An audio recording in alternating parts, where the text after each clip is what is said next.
This is about question 6 from a worksheet on April 2nd, 2020. The question is about the demand for illicit opioids.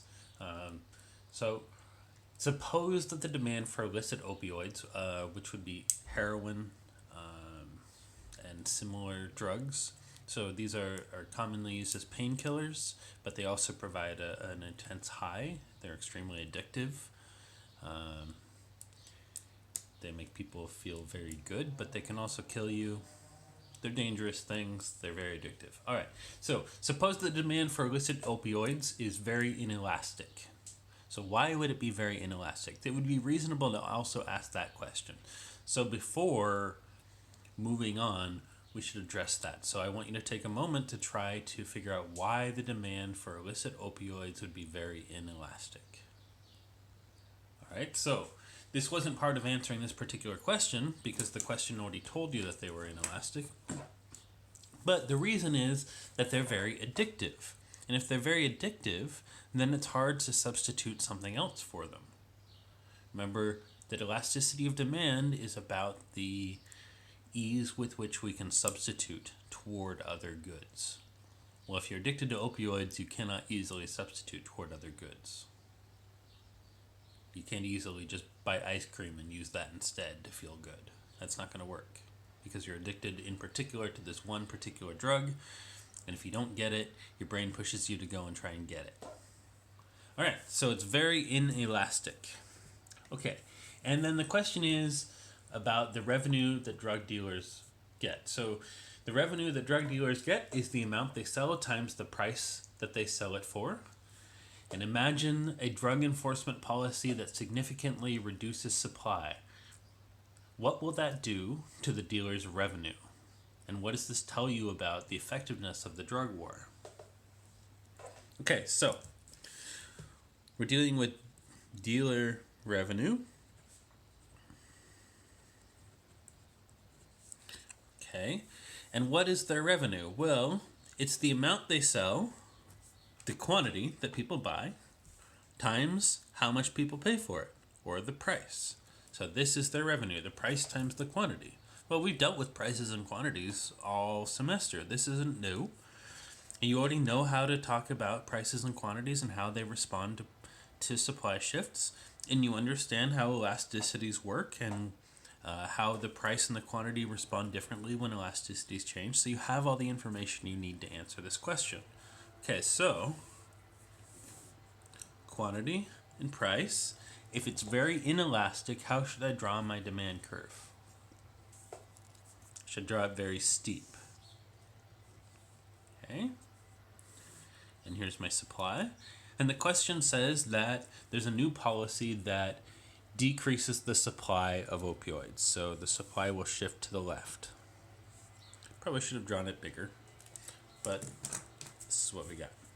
Okay, so if demand is very inelastic, we need to know which of these things is going to change more. Now, first, when supply falls, what happens to the price and quantity? Well, we can see that the price goes up and the quantity falls. Okay, so the price increases and the quantity decreases.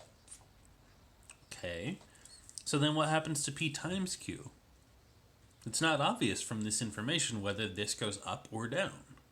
It's not the case that simply because we charge a higher price, we earn more revenue off of this because people are buying less.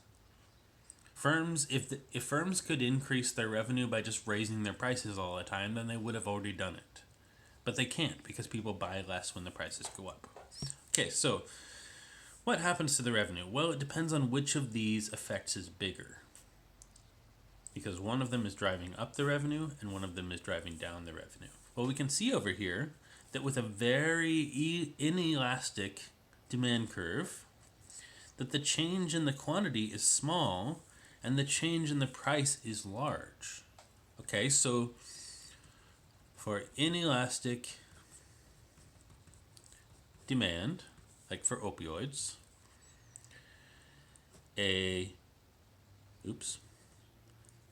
decrease in supply leads to a big increase in price and a small decrease in quantity.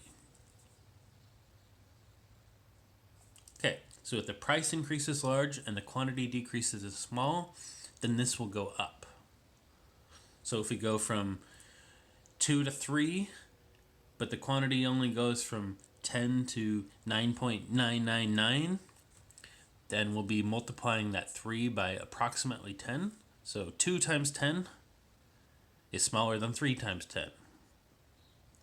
2 times 10 is smaller than 3 times 9.99999. Okay, so if this doesn't change very much and this changes a lot, then the whole thing is going to go up, which means that there's an increase in P times Q. Okay, so what this says is that if the demand for opioids is very inelastic and the government has a new policy to try to fight the drug market participants, to try to fight the dealers essentially, and raises the costs of selling these drugs, that shifts supply this way, what happens is that the revenue that the dealers are getting will increase. Okay, is that great for fighting the drug war? Probably not. If the drug dealers are getting greater revenue, then they are more willing to participate in these markets as a result. They have more resources available for things like hiding their activities. Okay, so this will undermine the effectiveness of the drug war. If, however, the demand curve was flatter, like that, if we had a really flat demand, so this could be demand for, I don't know, cannabis, which is not very addictive compared to opioids, then the price increase would be smaller and the quantity decrease would be larger. Okay? So for a more elastic demand,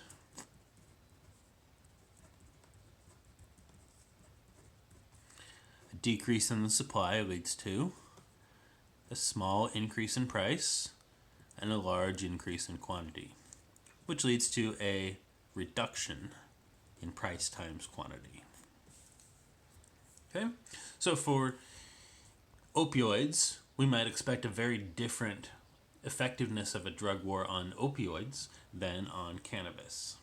Now, cannabis is widely used, so it's hard to imagine a really intense war on cannabis use, but it might be more effective in the sense that it's not going to raise revenues as much as the war on opioids would.